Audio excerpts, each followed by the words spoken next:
All right. Well, hi. We are back with Jessica, a Whitman student, and I'm Andrew Serge, your after-school program director, and this is Katherine Curls, the Career Center CTE queen herself. Uh, Maybe I should have a different title, but I like queen at the moment because she looks hip in blue. So anyway, uh, we left off where we learned more about Jessica, her high school career, and we're going to kind of start right where we left off. And Jessica, what got you into senior year looking at college, and what was the beginning of that story?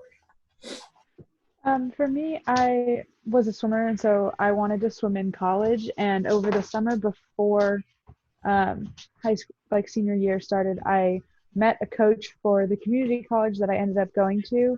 But most of the schools that I looked at going to, I had heard of or known somebody who had applied to go to them, that and knew that they had swim teams. But I also used the college board website searching colleges that had the major that I was interested in and a women's swim team. I didn't really care much else other than what I wanted to study and what I wanted to do. So yeah. So you mentioned that you chose to go to community college. What factors went into that to go to community college first, minus the swim team? So I only applied to a couple of schools, which I found out is a lot less than most of my friends did. And I got into them. I went and toured one of the four-year schools that I applied to and got into, and I just didn't really feel like it fit me very well. And the other part of it was I just didn't really feel like a college kid. I still felt like I should be in high school. I felt like a little kid, and I wasn't ready for it. So community college I went to community college with the intent of switching, like transferring to a four-year school. But at the time it felt more like high school where I was just not at home. The classes weren't quite as rigorous as a four-year school. And it was small like high school was. So for me, that was the biggest thing, was that it was close to home and that it wasn't too different from, like, it felt a lot like my high school because it was just different buildings that all had their own purpose that was kind of like my high school. And the bonus was that it had a swim team. Definitely. When you went to community college, did you live in the dorms or did you still live at your parents' house? I lived in the dorms because I went to a community college that was about 2.5 hours from home. And they had a bunch of dorms. They had apartment style dorms, so they weren't like your regular dorm. There was 4 bedrooms typically in one, and there was typically 2 singles and 2 doubles, so there was 6 people in an apartment, and there was a living room and a full-size kitchen with 2 bathrooms. So it wasn't like your college dorm room typically was. Very nice. Question for you. When you were leaving high school, like the last couple months, did you, like, did everyone in your friend group have all their colleges figured out, or was it kind of like a frenzy of everyone was confused and scared? Like, how did you survive the last couple months of high school? Well, I didn't really have that many friends in high school, but the friends that I did have were similar to me in regards to the fact that they knew what they wanted to do, or they knew what they thought they wanted to do, and they had that part pretty figured out. Um, my friends I had one friend go play volleyball at a community college in Washington. My one friend wanted to go to Oregon State because she wanted to live at home, to save money on campus housing, because that's an expensive aspect of college. So she was like, we live 20 minutes away, I can just drive. Which for her ended up not working out, and she ended up transferring as well, because she didn't like the not being able to live on campus aspect of it. But yeah, most of my friends had it pretty figured out with at least what they thought they wanted to do, and had a couple of options for where they could go with that plan. How did class selection and making sure you're able to transfer work at the community college level? So for me, I went into my community college experience with credits from high school that counted towards my community college transcript, which I didn't realize at the time, but I ended up only staying at the community college for a year. because I came in basically already at sophomore standing. And so my biggest thing with transferring was that I just was like, I'm going to transfer somewhere. Whitman ended up not taking my high school credits because it was like they were taught by a high school teacher and not a college professor. And so Whitman has a weird way of saying that they won't take those. And so I ended up only having the credits I took my first year of college, which ended up working out fine for me. I'm going to be in some difficult classes next fall just in order to get the major that I want. But that's because I'm trying to push myself to graduate when I'm supposed to originally. But I didn't really look too much into the transferring stuff. For me, it was a little bit different because I had all of my credits that came from high school were in math and science. And so my first year of community college, I wasn't allowed to take any more math and science because I had already basically had the credits required to get an associate's of applied science. And so I wasn't allowed to take any more math and science, which put me behind at Whitman, which is why I'm like playing catch up with the math major. But had I known that, I might have been able to work around it in a different way and be like, this is also what I want to do, so I need to take this class and just kind of do a little bit of a pay by credit for that class. But so I didn't know exactly how transferring was going to work. I didn't put a whole lot of thought into it because I thought I had a whole nother year, and then it kind of sprang out of nowhere when I was registering for spring term because we were on quarters. After winter term, when I was registering for spring term, they were just like, yeah, so you can't take these classes because you already have those credits to graduate. And I was like, wait, so you're saying that I'm graduating this year because otherwise I'm going to have to go for more associate's degrees, and I already had 2. Like I had enough to graduate with 2 associate's degrees. So technically I already have 2 associate's degrees. Do you have any advice for students to avoid having a situation like that? Be aware of what classes you have that are transferring and opt to maybe not take some of the credits if you're wanting to stay for 2 years, or be aware that you have them to work around like what classes you could take in order, like if you know what you want to major in. Like if I knew I wanted to major in math, I probably wouldn't have taken my math credits from the community or from my high school and taken higher level math classes at the community college so that I would be in a better place here. But I didn't know that going into it. And so I just had all of these credits that didn't really mean a whole lot. Yeah. To my 4-year school. Yeah. Tell us about your Whitman experience. What have you been, you said that you swim. Like, how did you choose Whitman? What were you looking forward to? Has it lived up to your expectations?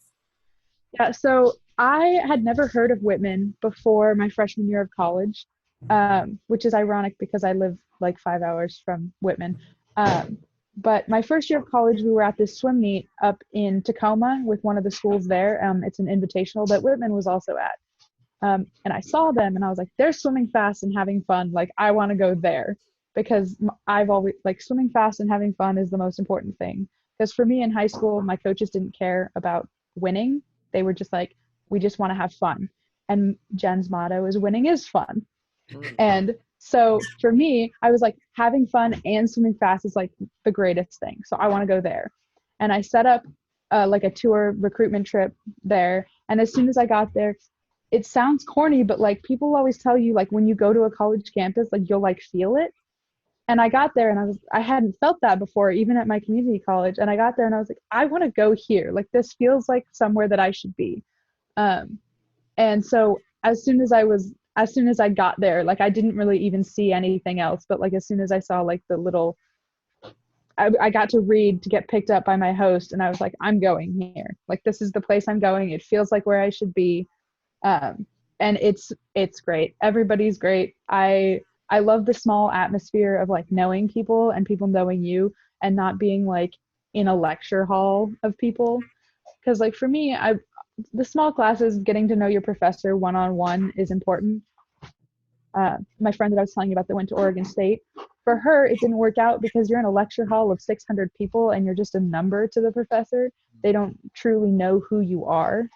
And some people do great. There's plenty of people, there's plenty of study groups to get together with. But for me, I like being able to personally know your professor. because then they can help accommodate you in a way that is not necessarily possible in that kind of lecture hall. Nice.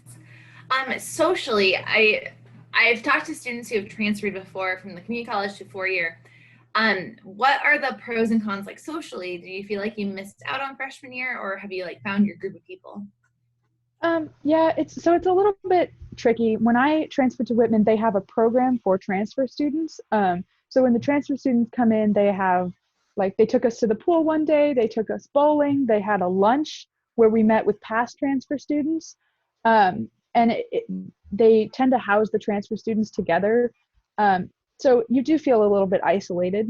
Like, people will be like, "Oh, are you a first year?" No, I'm actually a sophomore. I just transferred here, because they don't know you. And it's a small campus. Like I said, everybody knows each other. And so when you're new, they don't necessarily know who you are. And I still get that sometimes. But for me, like, it gives me a little bit of a different perspective on what class I'm a part of, because I'm a part of both classes in, like, hindsight. And yeah, I found my group of friends. A lot of my friends are younger, but I have the swim team. But I also joined a sorority. And so I have those people that are, like, all grades or, like, all years at the school. And so you do find people in your major or whatever clubs you become a part of. And it doesn't really matter what year you are at the school. Eventually, everybody, like, yeah, people have groups of friends, but eventually everybody is willing to, like, make changes or adjust to having new people that come in that are transferred in, or, took a year off, which is common for people to take a semester off or a year off. And I'm sure the same kind of thing happens when you, like, go abroad, because if you go abroad in the fall, then the first years have no idea who you are when you show up in the spring. And so there's that kind of same, like, you still have your group of friends, but your clubs might have these new people who have no idea who you are. And so everybody's used to making that kind of adjustment. Outside of the swim team, you mentioned the sorority. What are other ways that you and other transfers have been able to make friends and feel like they become part of the community? So we have, at Whitman, there's this encounters class that's a first year experience class, and the transfers are supposed to take it unless they can opt out of it by some other class that they've taken.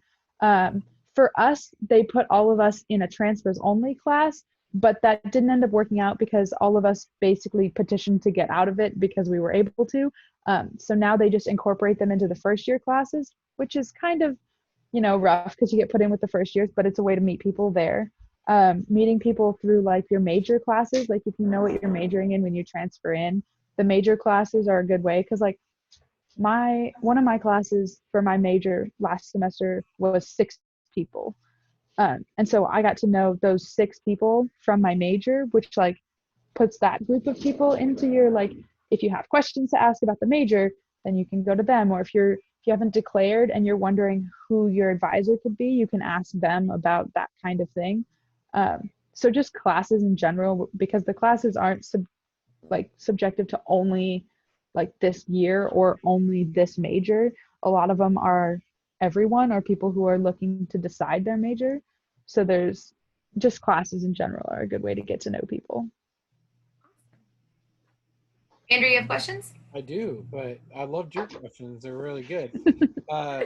If Jessica, if you knew of a student coming from your high school to Whitman as a first year, what would be some things that you would tell them, hey, you got to do these things? I'm not sure that I would say you have to do anything. I think my biggest thing, especially going to Whitman, is you don't have to do as much as you think you do.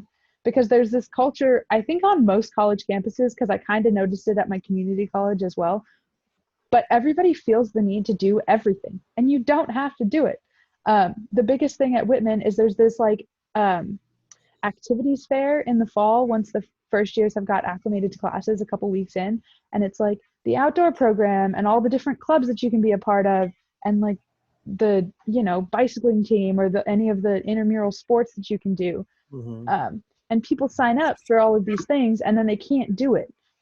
And, like, I tried to do more than just swim and be in a sorority in my classes, but for me, it's not. I also have 2 or 3 on-campus jobs at any given time during the semester. And so it just gets to be too much. But on the campus, you always feel like everyone around you is doing more than you are. And Mhm. it's just not like necessarily the case. Everybody just seems to be doing a lot more than you are. And that's just something that you have to get used to. Sounds like you're saying your identity shouldn't be caught up in what you do, but who you are. Yeah. And it's very common for people to be like, I'm in this club, I do this, I'm a part of this team, I have this job, I also run this. And it's just some people can't do that much. Like, yes, some people on campus do have that many activities. Our current student body president is like in like 6 clubs and he does fine. But for me, that's not something that I can do. Yeah. And it did take me a while to figure that out because I was like, everybody else is in all these clubs. Why shouldn't I also be in all of these clubs? But it's not important to do everything at once because that can be overwhelming. And in the long run, we are there to go to school and to get a degree. And if you can't keep up with that, that should be the priority. I appreciate that. So it's even as a high school student, I think it's easy to get caught up with, I can't match their level. But it's Yeah. not about, like you said, it's not about matching someone's level. It's about what's the best for you. Mm-hmm. Because in the end, when you leave Whitman, where's your goals right Mm-hmm. now? What are your goals right now when you leave Whitman? For me, um, it's a little bit up in the air. I have a couple of possibilities. So I am currently, math major on the pre-med track. Mhm. I have always wanted to be a pediatrician, so like a children's doctor. I'm not sure if that's still the way that I'm leaning, just because I'm not sure about med school. I've one of my professors I've talked to about a little bit, and he's talked with me about some of his experiences with students going to medical school, and so I'm a little bit hesitant. Just in the like, I'm trying to figure out if I would want to go like take a gap year and do something else or take a couple of years off before I go in, if I end up doing that. So medical school is an option. I've thought about becoming a math teacher recently. One of the classes that I'm in is very like engineering math heavy. And so I'm not getting a degree in engineering, but I think there's a way to go about that if I decide that that's the case. Um, because this math class that I'm in right now is very, engineering math, and I'm loving it. So next year I'm going to take an engineering math class that's offered at Whitman and see how I like that. And then maybe that'll be a possibility. But honestly, I'm not entirely sure, and it's fine. I think It's only my junior year. that's I really love that statement. I'm not entirely sure, and it's fine. I feel like that sums up senior year. That sums up the Yeah, corona that year. that sums up most of high school, and that sums up most of college. Nobody really knows what's happening, and then it's over and you're like, well, they'll figure it out. Yeah, it's so true. Any last questions do you have, Catherine? I guess I just have one question about work. How do you find jobs in college? So Whitman has a like partnership with this website called Handshake, and they post all of the college jobs on Handshake, and some of them will list like federal work study, and other ones will just say on campus employment. Um, so my first year there, so my sophomore year, I got a job in the admissions office by just applying on Handshake. Um, and then they cut down on the number of employees that they had in the admissions office, but the mailing house needed students, so they took us from over there and just moved us. Um, so now I work in the mailing office where I just like stuff welcome envelopes basically. Um, I've also been a note taker. So for students that need accommodations when it comes to notes, if they can't take notes in class or they have like a screen reader or something, I take notes and then I send them into the person in charge of the resource center, and she sends them to the student. So the student doesn't know who I am and that I don't know who the student is, but they get notes taken for their class. The bonus is you get paid to go to class then. And I've also had, right now I'm a department liaison. So I'm the person that students come to if they have any questions about the math department, but they don't want to go to the math professors. And specifically, they hired more of us right now because they're offering a COVID-19 course for incoming students to get to know what the classroom setting at Whitman is like. So they have a bunch of professors doing lectures, and so I'm in there to have like discussions with them. And anytime I spend doing that, I get paid. Nice. So those are just some of them. There are jobs for like gardening and like putting up posters or like running events or like so many different options. Working in the dining hall is a very common one. Very cool. Yeah, I always think of like a college as a small society, and you kind of have every type of job available. Yeah. Yeah. Yep. Good. Awesome. I think those are all the questions I have. Yeah, I think this is really good, Jessica. Thank you for sharing. You know, Wahai is a unique place, and if you're okay with it, I'd love Wahai students to email you if they have questions. Yeah. And Katherine and I are going to share this video out with some seniors and some kids I'm working with, and I just really appreciate you taking the time and talking to us here at Wahai from our home. Not from Wahai. Thank you. Thank you so much, Jessica. And